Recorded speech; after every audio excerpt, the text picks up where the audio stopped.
Pilipinas, happy Sunday sa inyong lahat! Anong oras na? Yay! Woo! Here we go.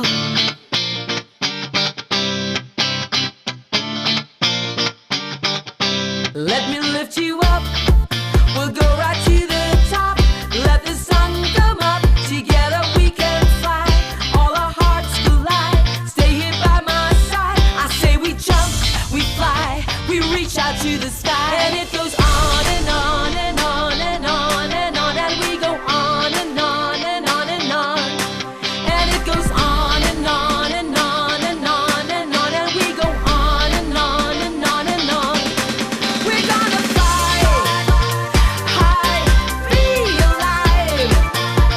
Yeah, we're gonna fly high, be alive.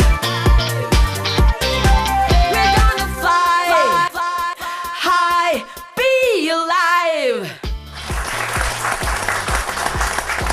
8:30 na nga at oras na para maging alive na sa Be Alive! Sa totoo lang, dumadami ang ating nagiging suki, Susan, Tita Maggie. Oo, Talaga? Oo naman. Hanggang apari, hulo, hanggang abroad pa ngayon. Nagiging habit na ng marami sa tuwing linggo, pinanonood tayo. Anong masasabi mo, Susan? Naku, totoo yan, Tita Maggie, no? Nationwide, nakakatuwa at nakakasaba ng puso na ang daming natutulungan ng Lammy9. Ay naku, Susan, talaga naman ang Lammy9 is truly a blessing from God, di ba? At pinapakita talaga ng Lord yung healing hands niya dito sa ating programa. Tama. Di ba? And it's time to take charge of your life. Do something to help yourself. Eto na nga, isang storya na pinuntahan natin sa Subic. Panoorin po natin ang very touching story ni Caroline Miranda. She is 39 years old at meron po siyang stage 3 cancer. Nakakagulat po ang statistics ng sakit na ito sa Pilipinas na it shows na one of the most prevalent po sa bansa natin. Marami ang nag-request kaya para po i-feature ang breast cancer. So, panoorin po natin ang istorya ni Caroline.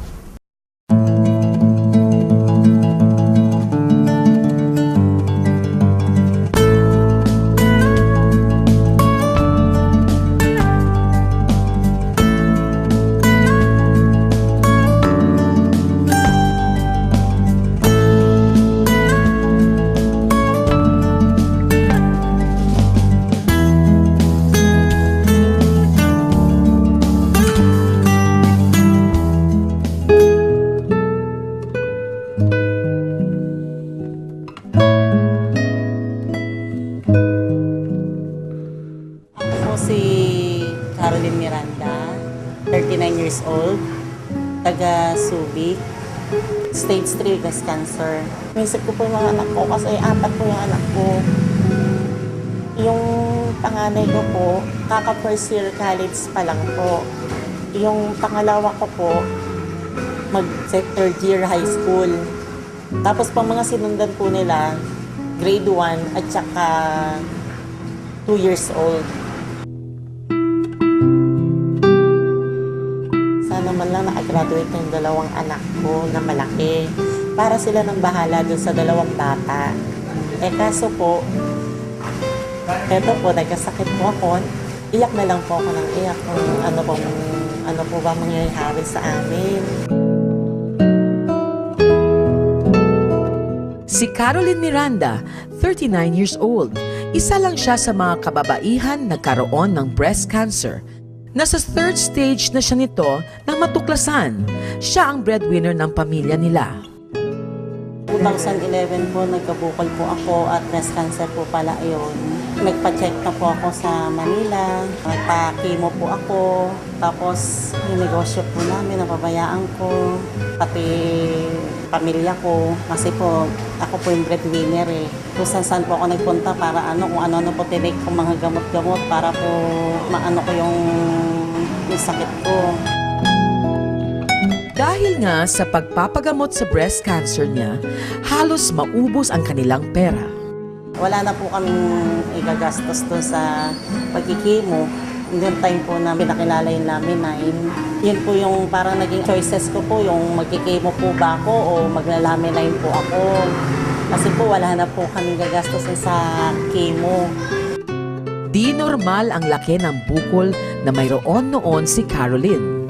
Pang isang tray po na tumor yung kinuha sa akin. Mga 5 kilos daw po. Nakakita na po ako na naoperahan sa breast. Hanggang dito lang po yung hiwa nila. Pero yung sa akin po, umabot hanggang dito eh. Kasi po talagang malaki po. Sa kakulangan na ng pera, sumubok ng alternatibong solusyon si Caroline. Ito ang laminine. Naging positibo naman para sa kanya ang resulta nito. Naging choice ko na lang po at nagtiwala na lang po ako doon sa laminine. Pinag-take po ako ng 2 months po noon. At feeling ko naman po, umanda naman po yung pakiramdam ko. Kasi po nung naoperahan ko ako, bumuka po yung sugat ko. Nung nagta-take po ako ng laminine, mabilis po siya nag-heal. Feeling ko po nabigyan po ako ng energy ng laminine kasi po nakakatakbo ako eh. Nagtitinda na po kasi ako, nag-aasikaso na po ako dito sa tindahan. Mabilis po yung pagkilos ko.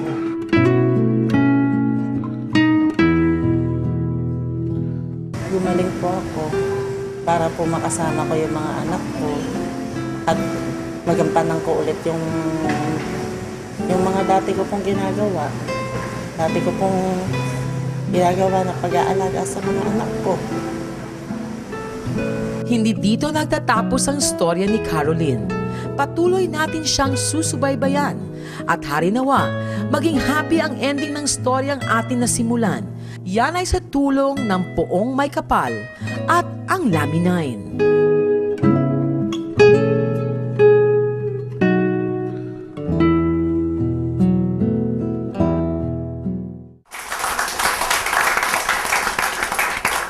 Talagang pagdating sa cancer, Tita Maggie, no? At walang sigurado. Pero through laminine, nagkakaroon po ng bagong pag-asa. Also, with the help of prayers and love and the science behind laminine, maraming matutulungan.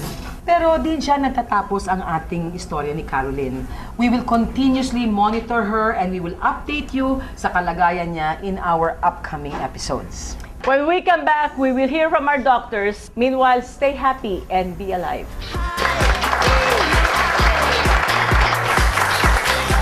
We're gonna fly high, be alive.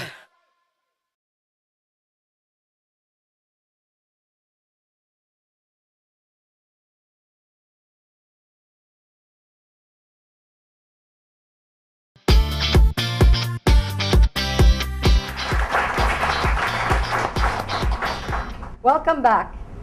Talagang nakaka-alarm ang rate ng breast cancer dito sa Pilipinas, di ba? Nandito ang ating mga bisitang Dr. Tita Maggie dahil napakaraming nag-request na mapag-usapan ulit natin ang topic na yan, yung breast cancer na yan, no? Oo, apat-apat pa ang doktor natin ngayon. Wow, pinakyaw ah. We have Dr. Fruto, we have Dr. Alvarado from Cebu, we have Dr. Arlie Imperio, and we have Dr. Rhea Magalona from Cotabato. Welcome, doctors. Breast cancer, we've touched this topic before. Meron bang specific type of build of breast, Dr. Rhea? Based on mammography statistics, yung mas malalaman, mas prone sa breast cancer. Breast cancer, as they say, it has an alarming rate. It is the #1 killer in women, especially in Asia. Philippines has a highest rate. 1 in every 13 Filipina will develop breast cancer in her lifetime. So early detection is the key for increased survival rate. Meron kaming tinatawag na clinical breast exam. So below 40 years old, you are advised to have a breast examined by a clinician, by a doctor or a medical professional every 3 years. If you are above 40 years old, every year. And then if you are at that age, you also are recommended to have mammography every year. And usually it's a lump, no, doctor? Yeah, lump. May it's a lump. nakakapa. Kaya kailangan talaga nag-self breast exam kayo and then nagpapa-exam din kayo sa mga medical professionals. Dr. Fruto, I read something that said the cancer cell is prevalent in the body continuously. It's just that most of the times hindi na-detect ng mammogram or yung kapa-kapa or whatever, but it is really there. And the time that it is detectable, that's the time na cancerous na po siya or may lump na. Is this correct? Yeah, everybody has a cancer cell inside our body. Kaya lang po nagkakaroon ng mas mataas na cancer cells dahil mahina na yung mga cells ng katawan. Lack of oxygen, walang enough nutrition for them to be fortified. Ngayon, pagka lumapit na yung cancer cells dyan at nag-transmit yan ng signal at hindi sumagot yung healthy cells sana, ang gagawin ng cancer cells is kakainin niya. Yung parang Pac-Man yun eh. Magiging cancer cell ngayon yung unhealthy cells. Now, with respect to the breast cancer, the number one cause of that is because the toxins were not able to come out. And once the toxins cannot come out of the body, it will look for the fattiest area near the armpit. And the fattiest area near the armpit is the breast. So the toxins will accumulate over the years hanggang sa yung toxins na yan maging lump yan. And then pagka binayopsy yan, yan pala malignant na, then you have a breast cancer. Yan pang laminine, tutunawin itong mga toxins in the breast? We all know how profound laminine is. That's why it's called the miracle of life in a capsule, because even on sa mga clinical research na ginawa, conducted in the United States and in Europe, may mga na-discover tayo dito sa Pilipinas na beyond what the clinical study has covered. In our cases, experience, marami po kasi na yung iba profound, mabilis yung effect. Yung iba naman matagal. Ang kagandahan lang po sa laminine, it will address the problem immediately because of the presence of the amino acid histidine, threonine, methionine, and the tryptophan. Yung apat na amino acid na yon ang pinaka-responsable kung paano nila i-address yung breast cancer.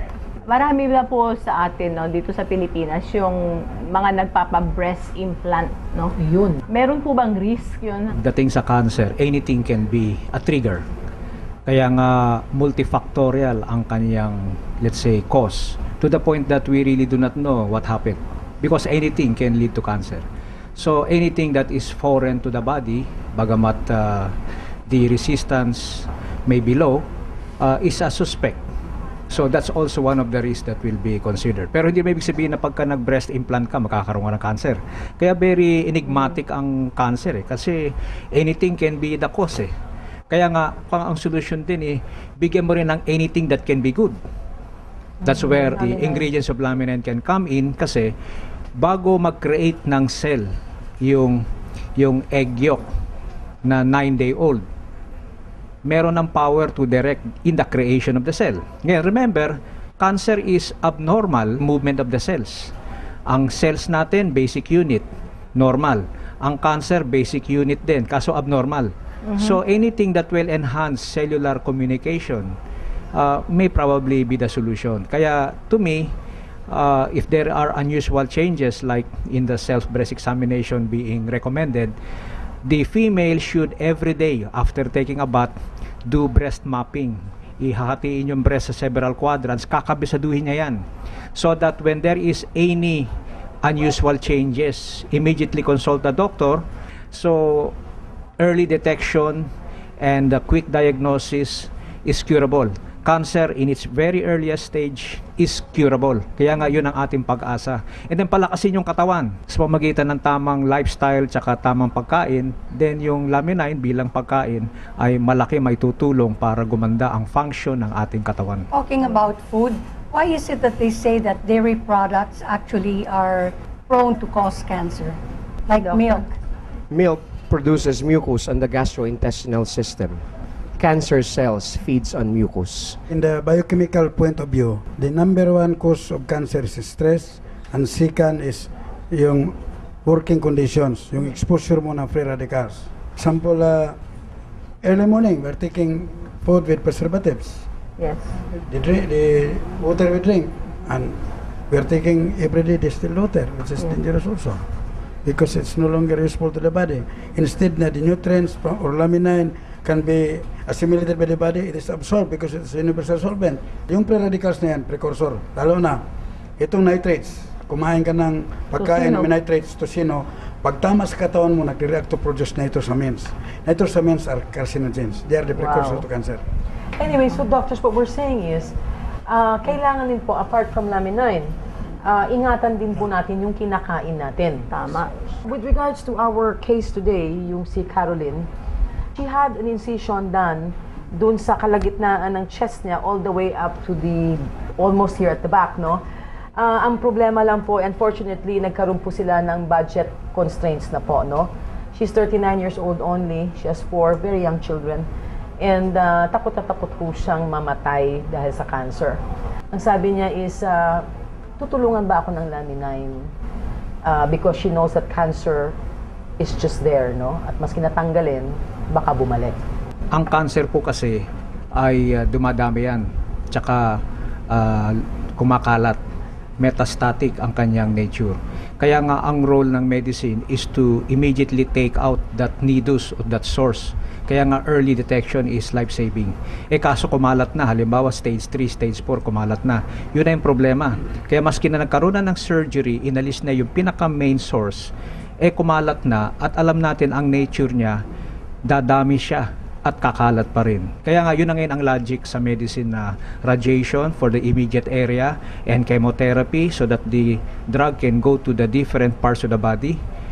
The chemotherapy can easily in truth kill the cancer cells, but it will also weaken the normal cells. So that is now the challenge by the oncologist. So case to case lumalabas ang treatment. Ngayon, at the same time, palakasin niya yung body niya kasi yung katawan niya, pag malakas, side effect ng chemotherapy pwedeng ma-contain.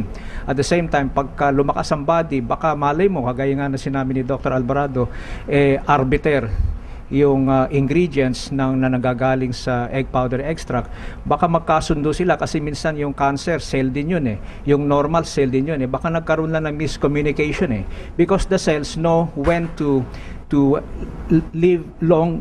The cell also knows when to die in order to recycle. Apoptosis ang tawag niyan o cell suicide. The cells knows when to do that as part of the healthy mechanism. Kaya lang, minsan nagkaroon ng aberya, ayaw na niyang mamatay. And then nagmumultiply. O di yun ang problema. So malay mo, baka nung nagkaroon ng improvement sa ng communication between cells, we need to stop na pala. So di stop. O malay mo, kung ganyan ang cause, may pag-asa. Napaka-importante na habang wala pa tayong cancer is to do preventive measures na. There are many things na it's really outside our control, no? Like you know, the air that we breathe. So preventive, like taking supplements is very important. Try to minimize all those intake of preservatives, no? This is not a cure or a treat Of course. for breast cancer. But the beauty of this product is because of the presence of the shark cartilage, it inhibits the growth of a new blood vessel, which is what we call angiogenesis. Ang problema po, most cancer cells thrives on a new blood vessel. Doon sila nagpapalago, doon sila nagpaparami bago pa magmetastasis yan sa mga tissue at saka sa entire body. Lamin-9 will inhibit the growth of a new blood vessel. That's why it has an anti-angiogenesis property from the shark cartilage. Kapag walang bagong blood vessel, walang lilipatan ng cancer cell, hindi sila makakapagparami, hindi sila lalago. They will die a natural death. On my own personal opinion, it's better if it's a combination because chemotherapy kills the cancer cell. But then, as we all know, that chemotherapy has collateral damage of the healthy cells. That is where Lamin-9 address it to repair whatever is damaged by the chemotherapy agents. Since we cannot help those oncologists to give therapeutic drugs to their patients, since we want to shrink the tumor, and then as a synergistic effect, you give Lamin-9. Chemotherapy kills the cancer cell. Lamin-9 helps repair whatever those cells that are needed by the body. Bahala na doon ang Lamin-9. Okay. Magbabalik pa mamaya ang ating mga bisitang doktor para sa mga related topic tungkol din sa mga breast cysts. Be Alive will be right back.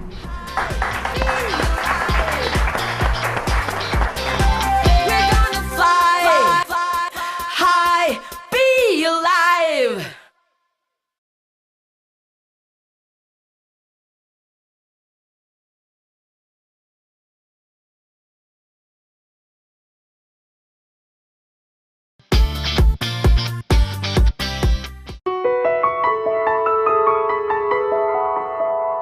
Eleven kaming magkakapatid at saka 8 na babae at sa 3 lalaki.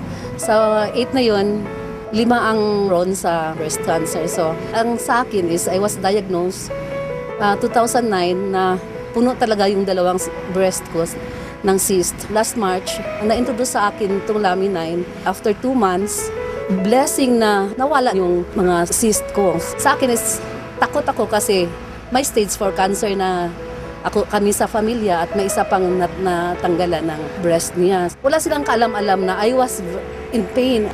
In pain talaga na wala. Stop na sa akin yung mundo. Ang sa akin is, bahala na lang if may purpose pa ako sa buhay. Bibigyan ako ng, hindi naman siguro milagro, pero yun lang yung pag-asa or may purpose pa ako. At first, very skeptical ako sa Laminine kasi hindi ako naniniwala na ng mga supplement, pero the moment na gitay ko yun, parang ang gaan ng buhay. Kaya sa lahat ng tao na masalubong ko or kaibigan o hindi ko man kakilala, i-share ko, hindi ako nahihiya.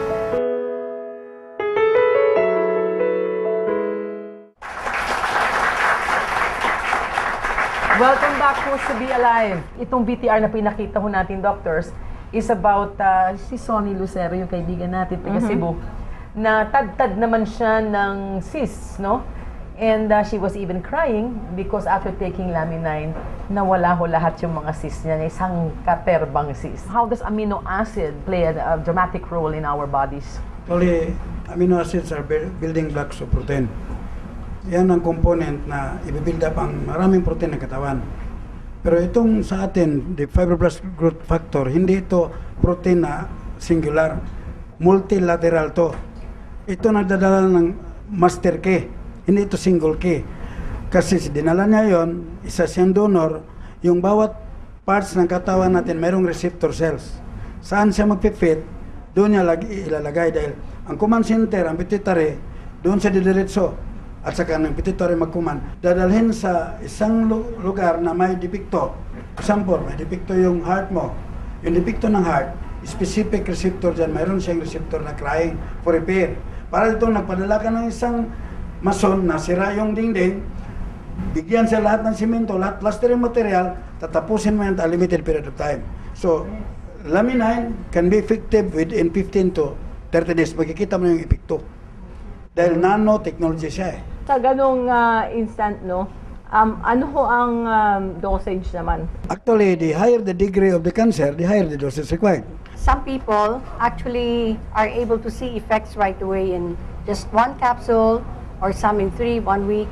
Bakit iba-iba yung mga experiences nila? I-individualize ang treatment. So kasi hindi pwedeng yung sakit niya pare-parehas kayo ng degree ng severity.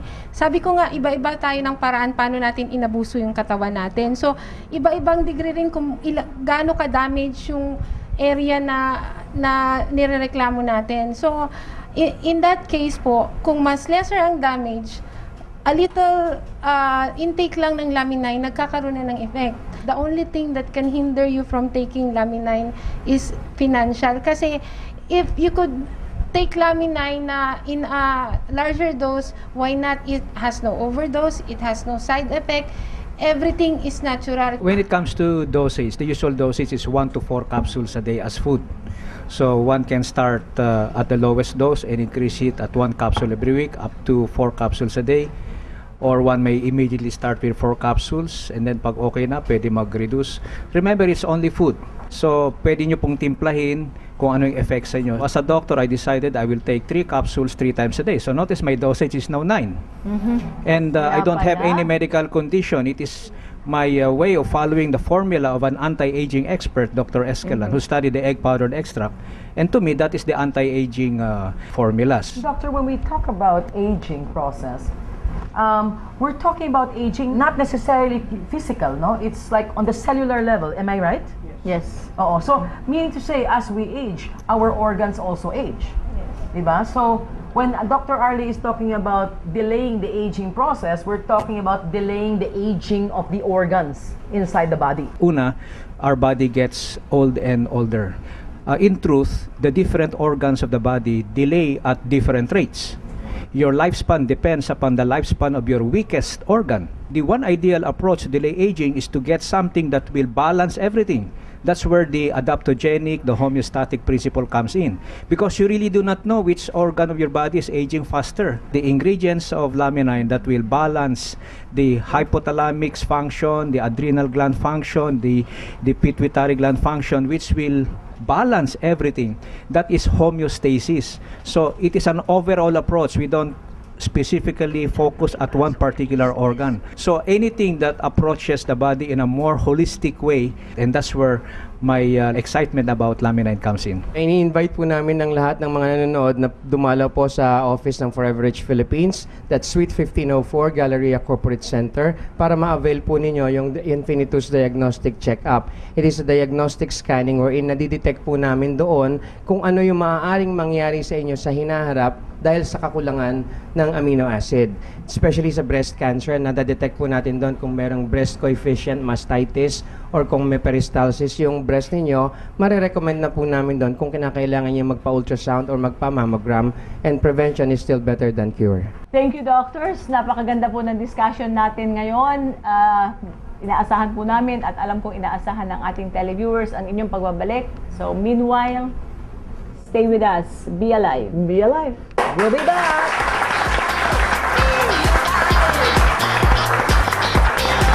We're gonna fly high, be alive.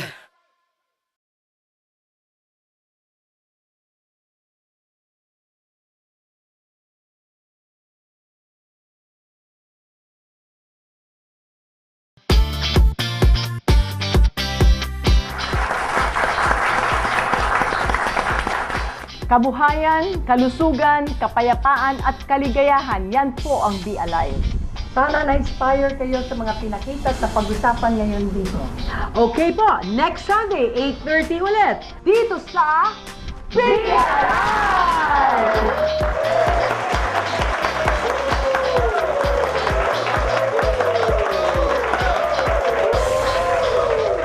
Be Alive would like to thank the following: